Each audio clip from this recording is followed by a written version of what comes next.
to the second episode of Hot Boxing Talk. There's lots to look forward to, including Henning Jones, Cyril Lohong talking about all the past and current events that happened in the last week in South African and international boxing, as well as an interview with Xolisani Ndongeni and South African junior welterweight champion Warren Joubert. Coming off his victory over Mzonke Fana nearly 3 weeks ago, we caught up with WBA Pan-African lightweight champion as well as South African lightweight champion Xolisani Ndongeni. So, there's talk of a rematch now with you and Mzonke in September. How do you think you will be in that fight if there's a rematch in September? A rematch would be very good for me because, as you said, that it was our first fight both together, and my first fight in Joubert in Empire's Palace, different everything, different crowd, different environment, and everything was new. I had to impress many people. I had to people were expecting to see maybe too much of me, and then I didn't do as they were expecting. And then now it's time for me because I will be relaxed and comfortable, and we know each other. We've been working now. We know doing corrections, and then the fight, I think it's a great thing for me that they are giving me a rematch with the same guy, because now it's a matter of proving that it was not a fluke. I won the fight. I can win it again. I will win it again. As I used to say, I'm not ready to lose. I'm not gonna lose. So you're unbeaten in 18 fights now. You've made the move from East London to Johannesburg. It was a big, bold, brave move from you.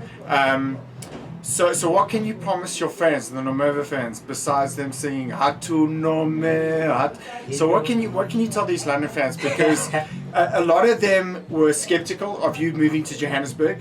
A lot of them embraced the decision for you to move up to Johannesburg, sign with Rodney and sign with myself. And there's a lot of love down in East London. So what can you tell your fans down in East London? My fans from East London, Team Nomeva, for me moving to Johannesburg was a very big step. It was a huge thing for me to do. But I like the way East London people and friends, they supported me through all the way, because I didn't tell anyone about my decisions and stuff. I just disappeared from everyone. No one knows what I was thinking or what I was going to do. But then after they knew that I'm in Joburg, they were giving me support left and right and center. So I'm very grateful for that. And then it was not easy for me to do that thing, but as they know that Nomeva can think, and they support the decision well, because they know that I went to the right place, and then I believe I'm in the right place. I'm gonna be what I want to be. I'm gonna be the world champion, and soon, yeah. So to Team Nomeva, I will always win. I'll make sure that in each and every fight I don't disappoint. All I do is win. Yeah, but I will make sure that in this fight, the coming fight, is that it's a rematch. I know Mzonke Fana very well now. I know why I won that way the last fight. I know why it was like that, and then now it's up to me to change the fight. Yeah. So there you have it from the WBA Pan-African lightweight and South African lightweight champion, Xolisani Ndongeni.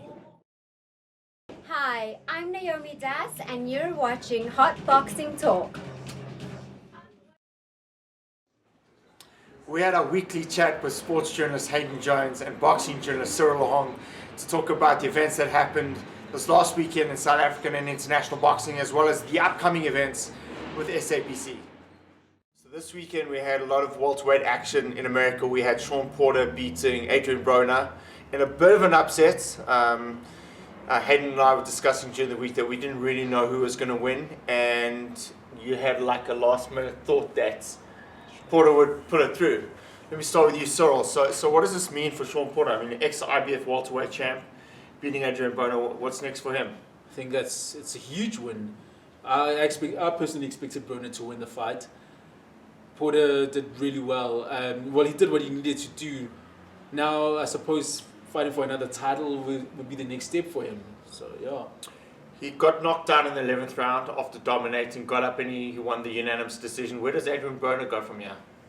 Adrian Broner doesn't fight for a main card in a while. He needs to go on the undercards. He needs to build himself up again. And then hopefully we can see him being a bit more dedicated and mounting a world title challenge again.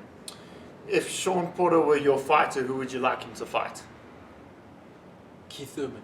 Keith Thurman, good fight for the WBA regular championship, right? Yeah, it's a good fight. I think be great for the fans as well.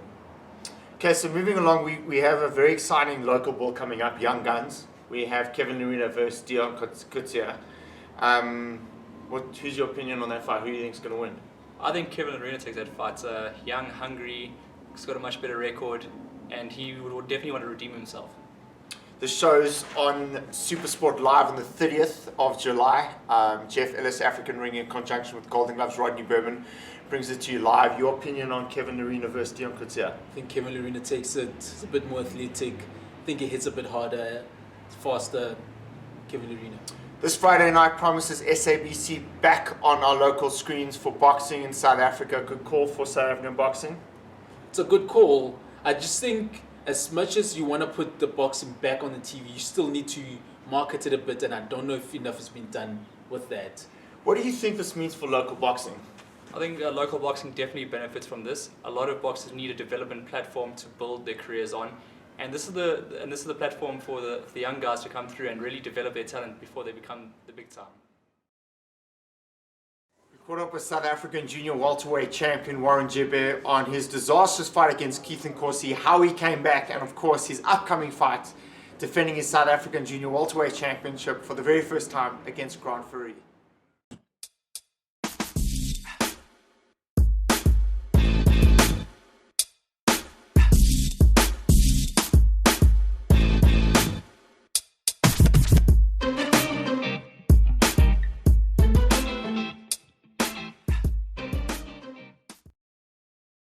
So just over 2 years ago, Warren, you fought Keith Nkosi, and that fight really went horribly wrong. You got knocked out in one round, broke your ankle, had to have an operation. Tell us how you felt after that disaster, and like, did you contemplate retirement? Like, how did it feel? Because you're South African junior welterweight champion now, but you're a veteran in boxing, with respect. How did you feel after that crushing loss? Yeah, it was heartbreaking. Thing is, I knew at that point in time that I wasn't going to give up. I know that I literally am a warrior, and I would push harder and just come back at it. I was worried about the ankle, and thank God that I had a good orthopedic surgeon, and rehabilitation and recovery went well. And yeah, I was back in the ring in 11 months' time. And yeah, we had a good win on my first return fight. So tell me, I mean, were you worried at any point? Because I think there was a pin put in your ankle at some as well, a plate. And then you had a couple of wins, and then obviously you joined the Hotbox Gym. I'm training you. I'm very fortunate. We're friends too, and you're now champion. But a lot of fighters in your position would have quit. So quitting was never an option for you. No. I set out a lot. Like you said, I've been a veteran in the sport. And I set out to, at least before I'm finishing the boxing game, I wanted to at least be a champion. That was a goal that I had set in my life, and I wasn't going to give up until I and nothing will take that away from you. So now you're preparing for Grant Fourie, a friend of yours. Yes. A tough fight. You're coming off probably a career best win, winning the national championship. Yes. What can you expect from Grant Fourie in this fight? Listen, I expect a good fight from Grant. I think in terms of skills, I think we're pretty evenly matched. But I think I'm a far harder worker. I think in general I'm a harder fighter, tougher, stronger, and I think we're going to take him to the deep end and drown him. A message for your fans. This is a new initiative from myself and Hayden. We're doing a weekly talk show called Hot Boxing Talk. Do you have any message for your fans? Yeah, for sure. Thanks for the love and the support that you guys show us. Without you fans, we're nothing. And please, if you can be there, come on, pull in on the 30th of July. Expect a hell of a fight. There's another two other good fights, Kevin Lerena and Dion Kutsia, and Dwayne Cormorant and Giovanni Bushby. Expect some fireworks on the night, and come and show some love and support. So there you have it. The second episode has come to an end. Fight fans, look forward to seeing you again really soon. This has been the Hot Boxing Talk produced by Hayden Jones and myself, Colin. No more Ganjani Day.